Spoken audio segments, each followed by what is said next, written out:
Hi, I'm Barbara, founder of January Consulting. I'm a speech-language pathologist and a certified lactation counselor. I've partnered with Baby Boldly to bring you this video, which is part of our full newborn feeding course.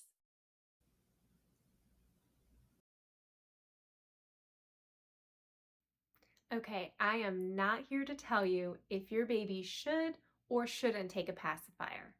If a Paci is part of your tool set and your baby accepts it, here's what you should know.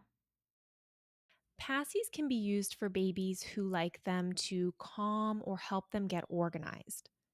There are also therapeutic causes for pacifiers, especially in the preemie or premature population.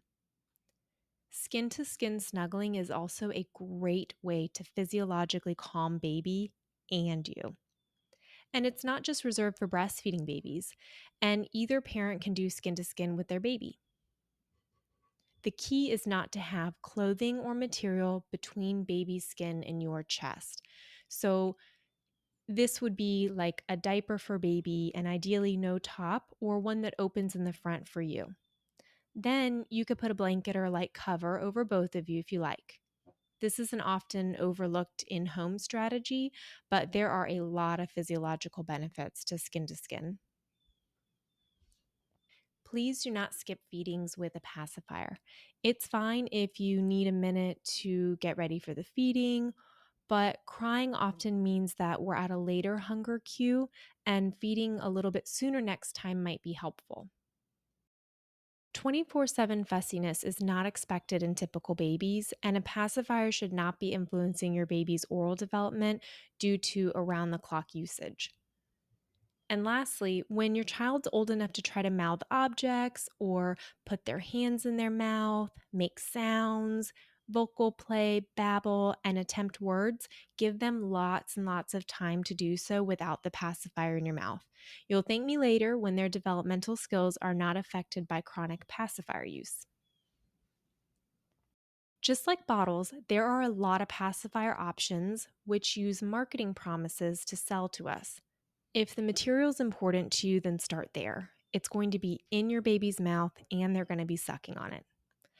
When it comes to shape, there are therapeutic reasons to choose a certain shape, which can be addressed if things go off plan. Otherwise, I suggest a simple, narrow, and cylindrical shape over a flattened or a bulbous one. So here's an example: simple, narrow, not flattened, not bulbous.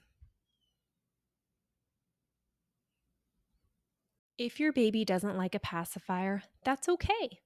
Not all babies do. There are other oral self soothing strategies they can use, namely their hands or yours.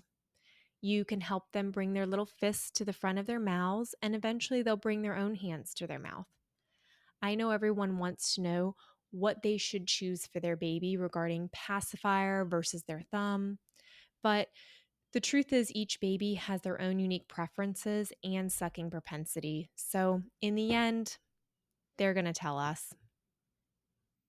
The important thing to remember if you choose to use a pacifier is to follow your baby's acceptance or rejection of it and don't overuse it.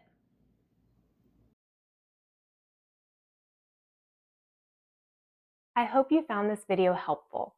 Be sure to check out the rest of the videos in this series. And for more proactive educational materials on how to feed your baby your way and identify red flags early, check out the link below.